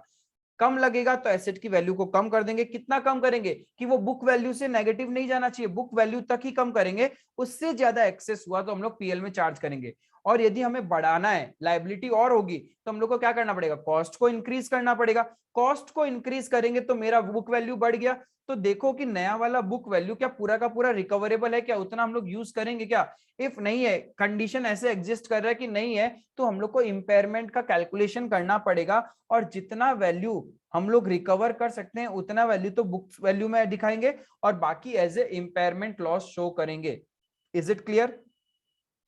अब देखो यदि हमने रीवैल्यूएशन मॉडल फॉलो किया है, इफ आप रीवैल्यूएशन मॉडल फॉलो करते हो तो क्या करोगे, डिक्रीज इन लायबिलिटी, लायबिलिटी यदि डिक्रीज हो रही है तो वो प्रॉफिट है आपके लिए, ठीक है, that will be credited to revaluation surplus. और यदि लायबिलिटी इंक्रीज हो रही है तब आप सीधा क्या करोगे, प्रॉफिट एंड लॉस अकाउंट में शो करोगे। लेकिन एक चीज आपको ध्यान में रखनी है, no balance exist in revaluation surplus. यदि आपके बुक्स में पहले से रिवैल्यूएशन सरप्लस है तो पहले वहां से सेट ऑफ करते हैं। हम लोग तो पता ही है कि इनिशियली यदि रिवैल्यूएशन में डाला है और रिवैल्यूएशन में पड़ा है, सब्सिक्वेंट उसकी लायबिलिटी बढ़ रही है, तो हम लोग क्या करेंगे, पहले एडजस्ट करेंगे रिवैल्यूएशन से, बाद में जो भी बचा हुआ पैसा है after exhausting our revaluation account हम लोग क्या करेंगे, transfer to profit and loss account. Clear है ये चीज आप लोगों को? आराम से विद द क्वेश्चन आप लोग इस कंसेप्ट को रिवाइज कीजिए, एकदम कमांड में आ जाएगा आपको। क्लियर है? मैं इसको इन डेप्थ नहीं लेके जा सकता बिकॉज इन डेप्थ लेके जाने के लिए मुझे पूरा कंप्लीट लेक्चर्स बनाना पड़ेगा। एंड अभी हम लोग का मोटिव है सिर्फ एकदम थोरोली हम लोग एक एक कंसेप्ट को रिवाइज कर ले। क्लियर है? अब देखो आगे क्या बोल रहा है, if the related asset has reached the end of its useful life then any subsequent changes in liability should be recognized under both the model in profit। मतलब क्या है कि ऑलमोस्ट लाइफ एंड तक पहुंच चुके हैं। एक एसेट की लाइफ थी 10 साल, हम 9 साल यूज कर चुके हैं या 8 साल यूज कर चुके हैं ऑलमोस्ट, ठीक है। अब उसके बाद लाइबिलिटी जो फ्यूचर में खर्चा लगने वाला है, लाइबिलिटी इंक्रीज डिक्रीज हो रही है, तो बोलता है उस टाइम आप ये मत देखो कि आपने कॉस्ट मॉडल फॉलो किया था या रीवैल्यूएशन मॉडल, सीधा बिना कैलकुलेशन किए आप क्या करो, उतना आप amount profit and loss account में शो कर दो। Subsequent changes in liability should be recognized under both the model in profit and loss account। Clear है यहां तक? अब आगे चलते हैं। रिटायरमेंट ऑफ एसेट, एसेट को हम लोग क्या कर रहे हैं, रिटायर कर रहे हैं। रिटायर करने का मतलब बेचना ही हो गया। कैसे बेचेंगे, कैसे वैल्यू करेंगे, पहले तो उसकी बुक वैल्यू देखते हैं और उसकी नेट रियलाइजेबल वैल्यू देखते हैं। वही तो करते हैं, बुक वैल्यू को सेल वैल्यू के साथ कंपेयर करते हैं तो हमें क्या मिल जाता है, कितना लॉस प्रॉफिट एंड लॉस में दिखाना है या फिर कितना प्रॉफिट दिखाना है। If net realisable value is lesser than carrying amount, इसका मतलब लॉस है उसको पीएल में। ये तो वही वाला बात हो गया, प्रॉफिट और loss on sale of asset. कैसे निकालते थे, book value minus sale value, sale value मतलब नेट रियलाइजेबल वैल्यू। यदि सेल वैल्यू ज्यादा है बुक वैल्यू कम है तो प्रॉफिट है, सेल वैल्यू कम है बुक वैल्यू ज्यादा है तो मतलब लॉस है, वो प्रॉफिट एंड लॉस अकाउंट में आएगा। क्लियर है? ये आप लोगों को बचपन से पता है रिटायरमेंट ऑफ एसेट का रूल, तो यही AS10 फिर से बता रहा है आप लोग को। D recognition of asset, D recognition का मतलब होता है बुक से उस एसेट को हटाना। रिकॉग्निशन का मतलब बुक्स में एसेट को लेके आना, डी रिकॉग्निशन का मतलब है बुक से एसेट को एलिमिनेट करना। जब बुक से एसेट को हटाएंगे तो हमारे लिए नुकसान है, अरे भाई एसेट जा रही है बिजनेस से तो नुकसान तो होना ही है, तो वो जो नुकसान है हम लोग कहां दिखाएंगे, प्रॉफिट एंड लॉस अकाउंट में। एकदम लॉजिकल है, वही बात हमें एएस बोलता है, प्रॉफिट और loss on derecognition should be transfer to profit and loss account. Clear है? अब लास्ट सेगमेंट है डिस्क्लोजर। एक जनरल डिस्क्लोजर है, एक एडिशनल डिस्क्लोजर है और disclosure related to revalued asset. तो ये सारा डिस्क्लोजर आप लोग अब क्या करोगे, इंस्टीट्यूट की मैथ से इसको पढ़ लोगे, लेकिन मैंने क्या किया है समराइज्ड वे में हमने पूरा का पूरा AS10 पढ़ चुके हैं पॉइंट वाइज पॉइंट। अब आपका AS10 में एक भी ऐसा पॉइंट नहीं है जो हमने कवर नहीं किया है। अब करना क्या है, जब हमने कर लिया ये सारा चीज तो देखो आई होप आप लोगों ने ये नोट्स लिखे होंगे, नहीं लिखे तो उतार लो बिकॉज ये एक बार या दो बार आपको फिर से रीड करना पड़ेगा, तब क्या होगा आपका AS10 और स्ट्रांग हो जाएगा। अब अपना पार्ट बचता है कि हम लोग इससे रिलेटेड जो इंस्टीट्यूट की मॉड में क्वेश्चंस है उसको एक बार फटाफट गो थ्रू कर लेते हैं जिससे हमारा AS और अच्छे से रिवाइज हो जाएगा। क्लियर है? चलो क्वेश्चंस करना स्टार्ट करते हैं अपन। तो आओ फटाफट अब हम लोग क्वेश्चंस भी रिवाइज कर लेते हैं। Entity A, a supermarket chain, is renovating one of its major store. The store will have more available space for in-store promotion outlets after the renovation and will include a restaurant. बोलता है एक entity है जो अपने supermarket chain का renovate करवा रहा है, ठीक है। रिनोवेट करवाने से उसका क्या होगा, स्टोर प्रमोशन और थोड़ा सा बढ़ेगा और उसके नए रेस्टोरेंट्स भी उसमें बन जाएंगे। Management is preparing the budget for the year after the store reopens. Store reopen होने के बाद मैनेजमेंट बजट बना रहा है which includes the cost of remodeling and the expectation of a 15% increase in sale। बोलता है इस रिनोवेशन करने की वजह से उनके सेल्स में इंक्रीज होगा 15% से from the store renovation which will attract new customers, state whether the remodeling cost will be capitalized or not। तो बोलता है कि हम बिजनेस खर्चा कर रहा है एंटिटी, क्या इस खर्चे को उसको कैपिटलाइज करना चाहिए या नहीं करना चाहिए। तो मेरा AS10 क्या बोलता है, 2 पॉइंट बोलता है, क्या है, फ्यूचर इकोनॉमिक बेनिफिट होना चाहिए and cost can be measured reliably. यहाँ पे कॉस्ट तो मेजर्ड हो जाएगा जो खर्चा होगा, एंड फ्यूचर इकोनॉमिक बेनिफिट भी दिख रहा है कि 15% का सेल इंक्रीज होगा तो प्रॉफिट इंक्रीज होगा। तो क्या करना चाहिए, इस कॉस्ट को हम लोग कैपिटलाइज कर लेंगे। एकदम सिंपल सा क्वेश्चन था, ठीक है। मैं देखो आपके लिए फटाफट में थोड़ा सा रीड कर रहा हूं ताकि हम लोग बस ब्रीफिंग कर ले। आप आराम से शांति से चाहो तो इलस्ट्रेशन पूरा फिर से क्वेश्चन रीड करना एंड इंस्टीट्यूट का सॉल्यूशन रीड कर लेना। क्लियर है। नेक्स्ट क्या बोल रहा है,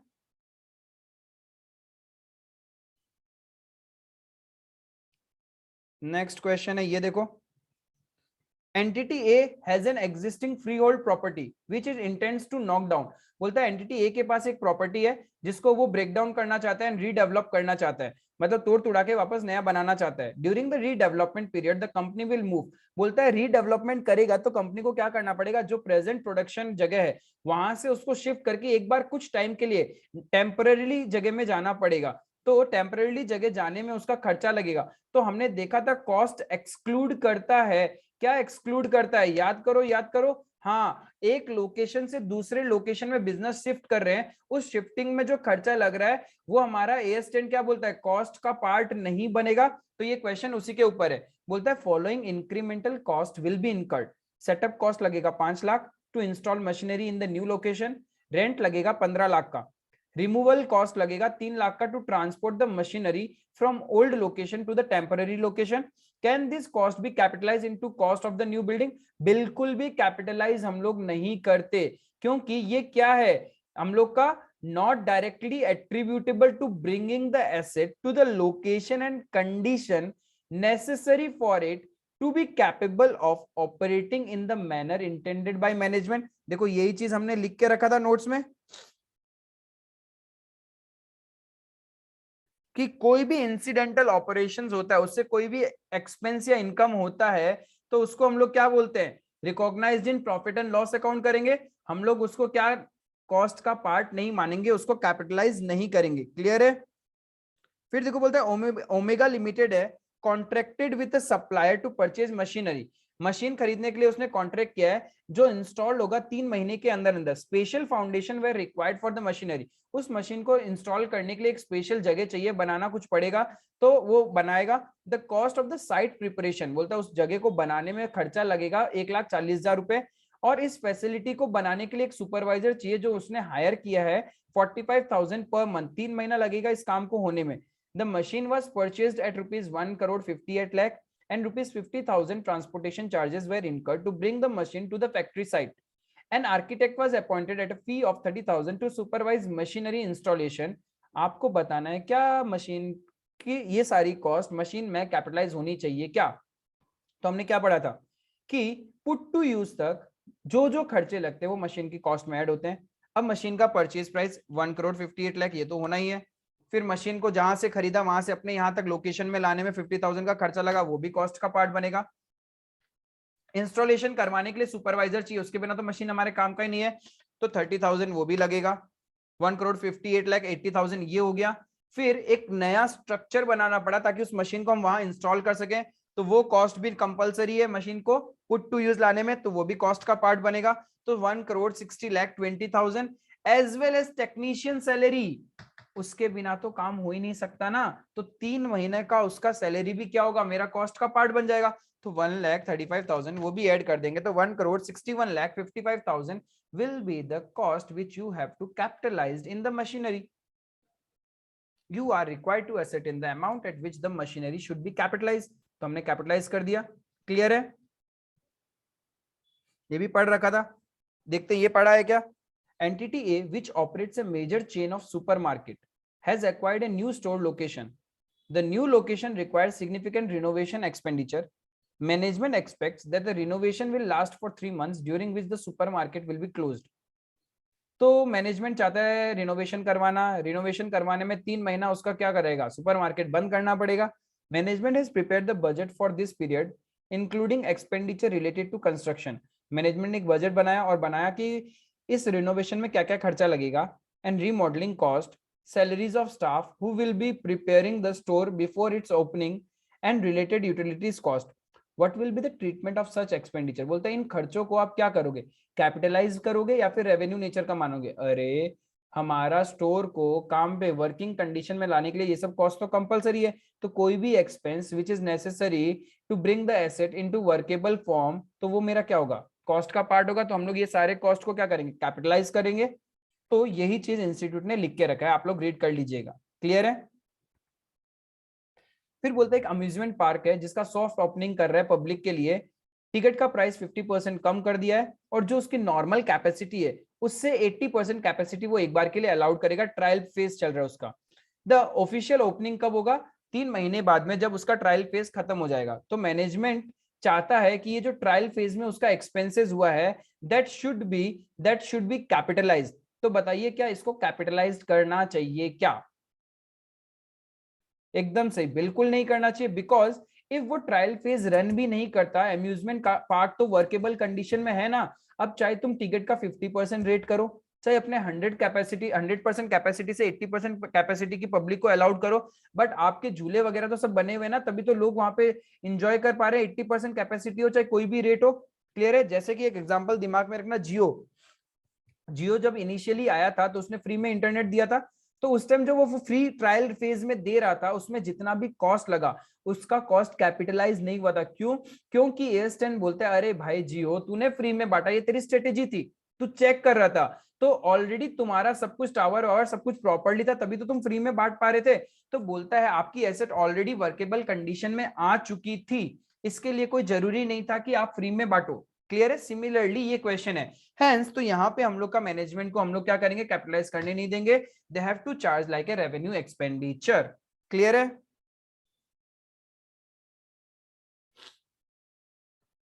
नेक्स्ट, एक एंटिटी है अपना लैंड एक्सचेंज कर रहा है with a book value of 10 lakh for cash of 20 lakh and plant and machinery valued at 25 lakh. What will be the measurement cost of the asset received. एक एंटिटी ने क्या किया, अपना लैंड दिया 10 लाख का, उसके बदले में कैश आया 20 लाख और एक प्लांट एंड मशीनरी आई 25 लाख की। तो बोलता है जो एसेट्स आई है बुक्स में कैसे रिकॉग्नाइज करोगे। तो हमने बोला था कि exchange of asset against a monetary या नॉन मॉनिटरी आइटम, तो उसमें क्या करते हैं हम लोग, फेयर वैल्यू को चेक करना है। तो 20 लाख के तो कैश आया तो कैश को तो कैश वैल्यू में ही रिकॉर्ड करेंगे, एंड 25 लाख की प्लांट एंड मशीनरी आई तो फेयर वैल्यू कितनी हुई 25 लाख, जिस वैल्यू में हमने एक्वायर किया है। तो हम लोग क्या करेंगे 25 लाख में एसेट को रिकॉर्ड करेंगे। Because consider that the transaction has commercial substance, commercial substance नहीं होता तब हम लोग क्या चेक करते, बुक वैल्यू चेक करते। क्लियर है। नेक्स्ट, एक एंटिटी ए है वो एक्सचेंज कर रहा है अपना कार जिसका बुक वैल्यू है 13 लाख और फेयर वैल्यू है जिसका 13,25,000। बुक वैल्यू है 13 लाख और फेयर वैल्यू 13,25,000। कैसे एक्सचेंज कर रहे हैं, for cash 15,000 and car Y which has a fair value of 13,10,000। तो अपनी एक कार दे रहा है 13 लाख की, उसके अगेंस्ट में कैश ले रहा है 15,000 का और 13,10,000 का और एक कार ले रहा है। एक कार गई और एक कार आ रही है। एक कार मेरी जा रही है 13 लाख की, उसके बदले में कैश आ रहा है 15,000 का और एक कार आ रही है 13,10,000 की। अब बोलता है the transaction lakhs commercial substance. ओहो, कमर्शियल सब्सटेंस ही नहीं है इसके अंदर में। तो कमर्शियल सब्सटेंस का मतलब बिजनेस को कोई कैश फ्लोज नहीं होगा, as the company's cash flows are not expected to change as a result of exchange. कहाँ हो ही तो नहीं रहा, क्योंकि फेयर वैल्यू था उस एसेट का 13,25,000 और कंपनी के बुक्स में आया भी कितना है 1325। तो यानी कैश फ्लोज में तो कोई इंपैक्ट नहीं आ रहा। तो जब कैश फ्लोज में इंपैक्ट नहीं आता, कमर्शियल सब्सटेंस लैक होता है, देन जो भी एसेट हम एक्वायर करते हैं it is valued at book value carrying amount. तो हमारे लिए कैरिंग अमाउंट क्या हो गया, 13 लाख का एसेट था, उसके बदले में 15,000 तो क्या हो गया, कैश आ गया। वैल्यू कितना बचा हमारे लिए 12,85,000।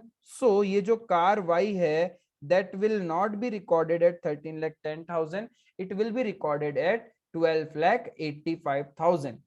क्लियर है यहां तक। चले आगे। यदि थोड़ा सा भी ऐसे लग रहा है कि भूल चुके हो तो बार बार नोट्स को चेक करो, क्योंकि हमें सारे क्वेश्चंस अभी कवर करना है, इतना टाइम है नहीं अपने पास में।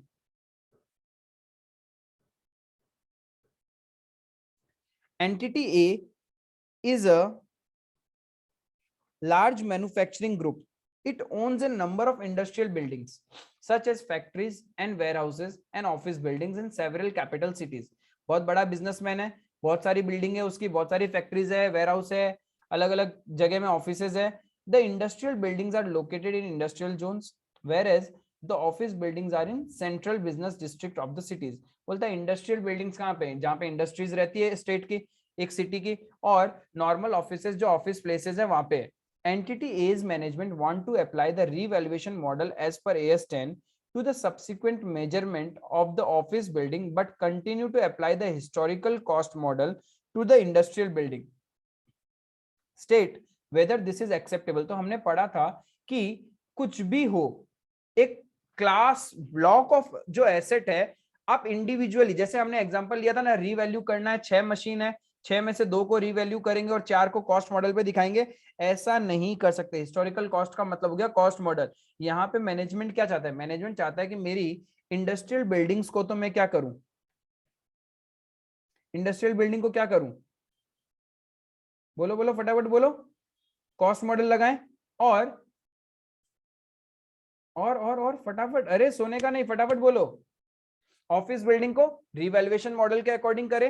तो बोलता है क्या ऐसा कर सकते हैं क्या. देखो basically buildings are under the same class, तो ऐसा नहीं कर सकते. But since characteristics of the building यहाँ पे अलग अलग है, तो वो चाहे तो ऐसा कर सकता है. आपको कॉन्ट्राडिक्टरी आंसर लिखना है. Entities A's management can apply the revaluation model only to the office building.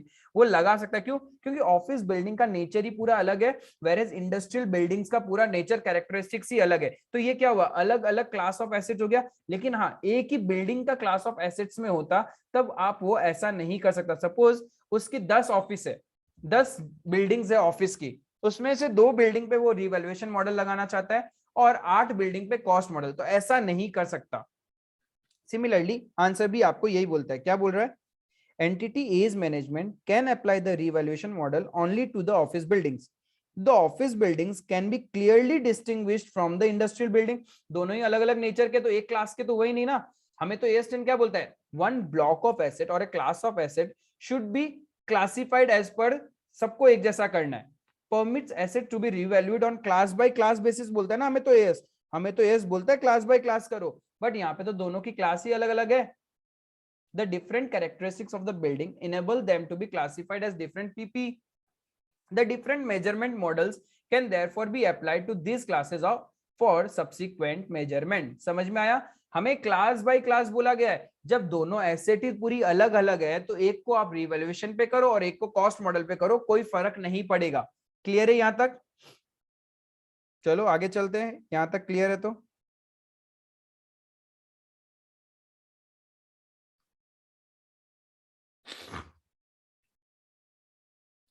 Entity A has a policy of not providing for depreciation on PPE capitalized in the year. बोलता है जिस year में capitalise किया है उस year वो depreciation नहीं करता. कब करता है, but provides for a full year depreciation in the year of disposal. बोलता है जिस दिन उसको वो डिस्पोज ऑफ करता है या सेल करता है ना एसेट्स को, तब वो डेप्रिसिएशन चार्ज करता है. क्या ऐसा कर सकता है क्या, बिल्कुल नहीं. AS10 क्या बोलता है, एज सून एज वो मेरे वर्केबल कंडीशन में आ चुका, या फिर हम उसको खरीद चुके, या फिर वो यूजेबल कंडीशन में मेरे बिजनेस में आ चुका, उसी दिन से हम लोग को क्या करना पड़ता है, एसेट्स को डेप्रिसिएट करना पड़ता है. क्लियर है. तो ये एक्सेप्टेबल नहीं है. The depreciable amount of a tangible asset should be allocated on a systematic basis over its useful life. The depreciation method should reflect the pattern in which useful life means the period over which the asset is expected to be available for use by the entity. Depreciation should commence as soon as the asset is acquired and is available for use. Thus, the policy of entity A is not acceptable. Covered किया हमने ये अपने notes में. Clear है. अब देखो क्या बोल रहा है, entity A purchased an asset on 1st of January 2011 जिसकी वैल्यू है 1 लाख रुपए, and the asset had an estimated life of 10 years. 1 जनवरी 2015 को डायरेक्टर को लगता है, उसने रिव्यू किया. AS10 बोलता भी एवरी ईयर के एंड में आपको क्या करना चाहिए, एसेट की लाइफ को रिव्यू करना चाहिए, and decides that the asset will probably useful for a further 4 years. अब सिर्फ 4 साल तक ही और यूज कर सकते हैं, यानी 2011, 2012, 2013, 2014 4 साल हम यूज कर चुके। 5वें साल में जब आए, 4 साल के एंड में हमें पता चला कि और 4 साल ही यूज कर सकते हैं हम लोग उसको। ओ माय गॉड, तो हमें डेप्रिसिएशन लगाना है। तो क्या डेप्रिसिएशन रेट्रोस्पेक्टिव होता है या प्रोस्पेक्टिव होता है? वो तो प्रोस्पेक्टिव होता है। तो पहले 4 साल के बाद में उस एसेट का बुक वैल्यू कितना है? 1 लाख की एसेट, 10 साल लाइफ है, तो एवरी ईयर हमने 10,000 करके डेप्रिशिएट किया होगा। तो अभी तक 40,000 तो हम डेप्रिशिएट कर चुके होंगे। तो बुक वैल्यू कितना बचा? 60,000। अब now this 60,000 will be written off in a period of 4 years, क्योंकि अब तो लाइफ कितना है? 4 साल ही है। तो एवरी ईयर हमें कितना डेप्रिसिएशन करना पड़ेगा? 15,000। 2015 से हमारा डेप्रिसिएशन अमाउंट कितना होगा? 15,000। क्लियर है? ये हमने पढ़ा था retrospective and prospective.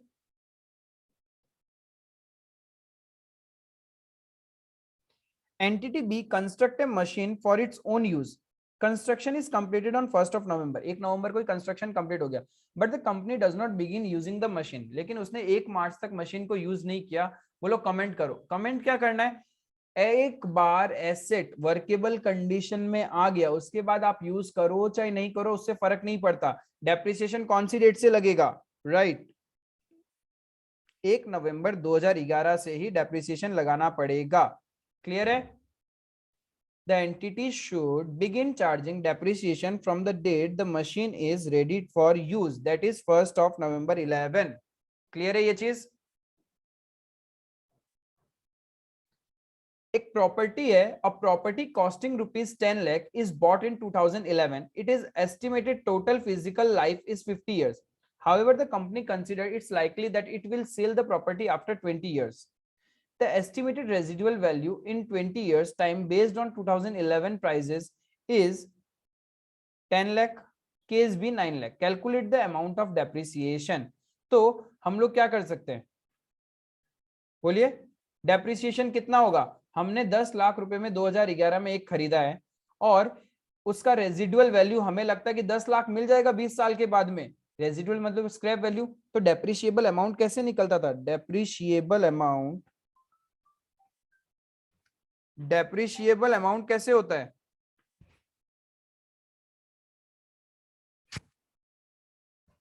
Is equals to cost minus residual value. निकालना क्या हम लोग को? तो पहले वाले में तो डेप्रिसिएशन नहीं होगा, सेकंड वाले में क्या होगा? 1 लाख डिवाइडेड बाय कितना साल? कंपनी को क्या लगता है? 20 साल। तो डिवाइडेड बाय 20, तो 5,000 का डेप्रिसिएशन होगा। क्योंकि यहां पे क्या होगा? 10 लाख माइनस रेजिडुअल वैल्यू, तो वैल्यू बचा 1 lakh divided by life 5,000। Every year depreciate करना पड़ेगा। क्लियर है?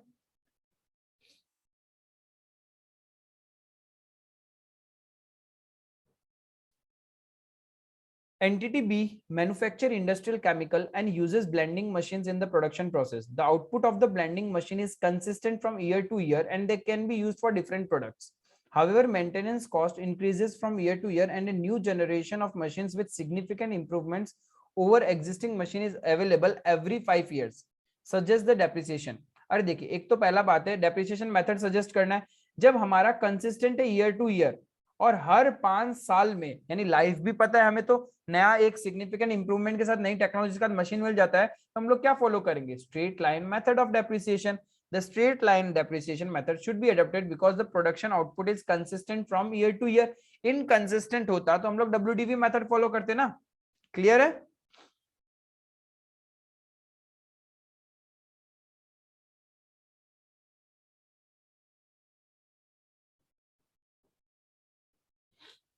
आइए इलस्ट्रेशन नंबर 16। अच्छे से सब रिवाइज हो रहा है question. Entity A carried plant and machinery in its books at 2 lakh. Book value है 2 lakh. These were destroyed in A fire. आग जल गई, आग से बर्बाद हो गया। द एसेट का इंश्योरेंस करवा रखा था न्यू फॉर ओल्ड। बोलता है नया मिलेगा पुराने के बदले। And were replaced by the insurance company with the new machine that cost 20 lakh. हमारा 2 लाख का बुक में एसेट था, वो जल गया, आग लग के खत्म हो गया, ठीक है। अब इंश्योरेंस कंपनी ने हमने उसके बदले में, क्योंकि हमने तो इंश्योरेंस करवा रखा था, तो पुरानी वाली जली हुई मशीन इंश्योरेंस कंपनी लेके चला गया और नई मशीन उसने दे दी 20 लाख रुपए में।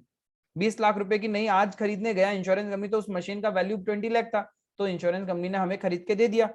The machine were acquired by the insurance company and the company did not receive ₹20 lakh as cash compensation.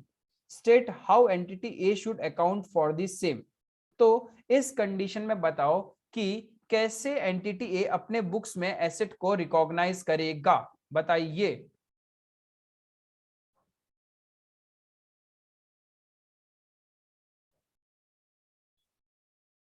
बोलो बोलो। पहले तो इस एसेट को डी रिकॉग्नाइज करना पड़ेगा बुक से, तो डी रिकॉग्नाइज करेगा तो लॉस हो गया, ये प्रॉफिट एंड लॉस अकाउंट में जाएगा। बाद में हम लोग क्या करेंगे, 2 लाख की एसेट फेंकी, उसके बदले में 20 लाख की एसेट आ गई, तो 18 लाख का जो गेन है that will be recognised as a gain in our income statement. Clear है?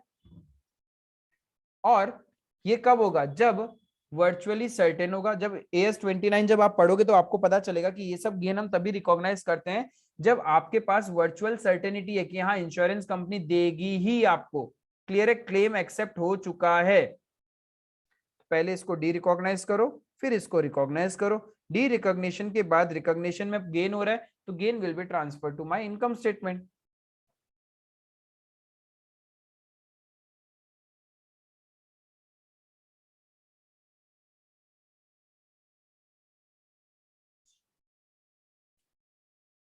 ओ माय गॉड, तो हम लोगों ने सारा का सारा इंस्टीट्यूट का क्वेश्चंस कवर कर लिया, ठीक है।